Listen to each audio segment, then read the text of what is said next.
سورۃ فاتحہ اپنی نہیں شروع کر دینی. کیا کہا؟ بولو بولو, خاموش. کیا کہا؟ خاموش ہو جاؤ.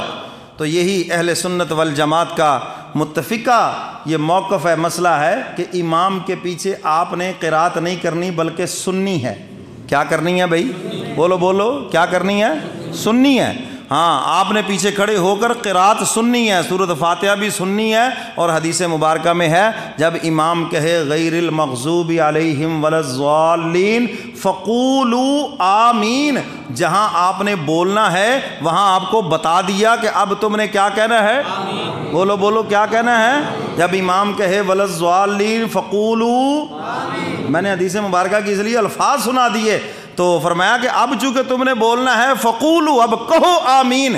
اور اگر یہ سورۃ فاتحہ بھی پڑھنی ہوتی تو اس کا بھی کہا جاتا فقولوا سورۃ فاتحہ یہ بھی پڑھو بھئی, پھر اس کے بعد آمین بھی کہو. تو جب فاتحہ کی بات آئی تو بتا دیا کہ جب امام پڑھے یہ کام امام کا ہے, اور جب ولا الضالین کہہ دے امام فقولوا, اب تمہارا کام ہے کیا کہنا؟ آمین. آمین. اور فرمایا کہ جس کی آمین فرشتوں کی آمین سے مل گئی اس کے پچھلے سارے گناہ معاف ہو گئے. جی بات سمجھ آئی؟ یہ حدیث مبارکہ کے الفاظ ہے. فرمایا جس کی آمین فرشتوں کی آمین سے, فرشتے چیخیں مارتے ہیں.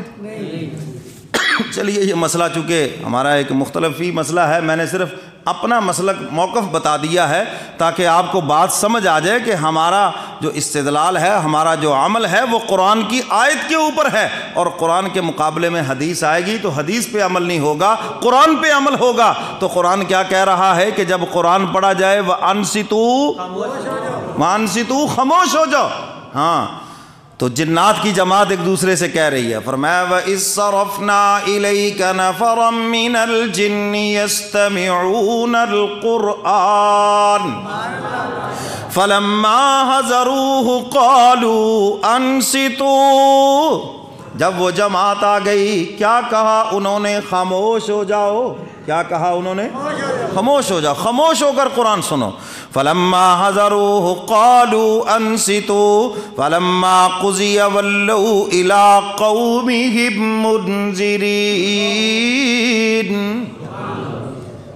اور جب حضور نے نماز مکمل فرمائی تو پھر اپنی قوم کو ڈراتے ہوئے چلے گئے. سبحان اللہ. جا کر پھر اپنی قوم سے کہا قالوا سمعنا, ہم نے آج عجیب کلام سنا ہے جو دلوں کو جھنجھوڑتا ہے, جو دلوں کے اندر رقت پیدا کرتا ہے, دلوں کی ویرانیاں دور کرتا ہے, اور وہ اللہ کا کلام ہے, اور ہم سن کر آئے ہیں اس کے محبوب کی زبان سے. جنت میں جب سارے جنتی چلے جائیں گے نا تو اللہ اپنے محبوب سے فرمائیں گے محبوب آج ذرا محبوبانہ انداز میں مجھے سورہ یاسین تو سناؤ. اللہ ہم سب کو نصیب فرمائے, سب کو ہو آمین.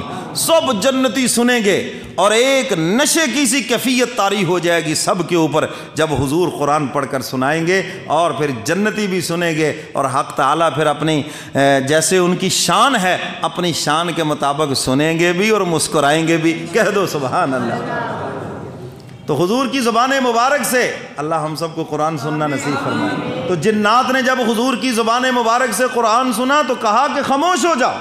اور میرے محترم سامعین آپ بھی بتائیں, جب حضور قرآن پڑھ رہے ہوں گے, جی پڑھتے ہوں گے مکے میں مدینے میں, حضور جب مدینہ منورہ میں امامت فرماتے تھے, نماز پڑھتے تھے, جی نماز پڑھاتے تھے, امامت فرماتے تھے, تو صحابہ پیچھے کھڑے ہو کر اپنا تھوڑی پڑھتے تھے, حضور کا سنتے تھے.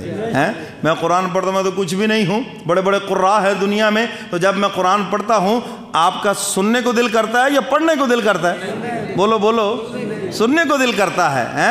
تو قرآن کا یہ حکم ہے, قرآن کا پڑھنا سنت ہے اور اس کا سننا فرض ہے. قرآن کی تلاوت ہو رہی ہو تو یہ فرض ہے کہ ہم قرآن کی تلاوت کان لگا کر سنیں. سمجھ آئیے نا بات؟ تو اس لیے قرآن جب بھی پڑھا جائے تو کان لگا کر سنیں. بعض حضرات ایسے کرتے جی ادھر گھر میں قرآن کی تلاوت لگا لیں گے, ہماری مائیں بہنیں وہ صفائی کر رہی ہوں گی اور ہمارے جو احباب ہیں وہ اپنے کام میں مشغول ہوں گے. ایسا نہیں کرنا. جب قرآن کی تلاوت ہو تو دل و جان سے سنیں, یہ قرآن کی محبت کا حق ہے ہم پر. تو میرے محترم سامعین, جنات کی جماعت حاضر ہو گئی اور انہوں نے کلمہ پڑھا, مسلمان ہو گئے. سبحان اللہ. حضور علیہ الصلوۃ والسلام مکہ مکرمہ میں تشریف لائے.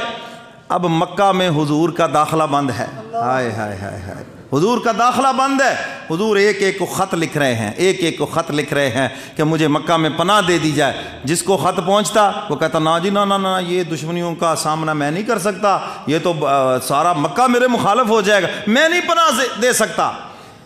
مطعم بن عدی جب اس کو حضور کا خط پہنچا تو اس نے کہا میں پناہ دیتا ہوں، سبحان اللہ، اور اپنی اولاد سے کہا ہتھیار لگاؤ اور میں حضور کو پناہ دیتا ہوں، اور حضور کو ساتھ لے کر میں بیت اللہ میں جاتا ہوں، اور جو بھی حضور کے مقابلے میں آئے گا میں اور میرا خاندان اور میری اولاد اس کا مقابلہ کریں گے۔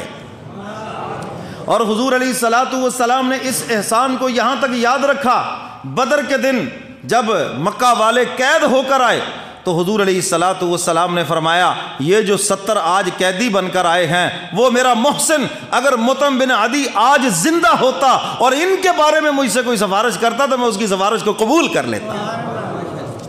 حضور علیہ الصلوۃ والسلام احسان کو اس قدر یاد رکھنے والے ہیں، بلکہ میں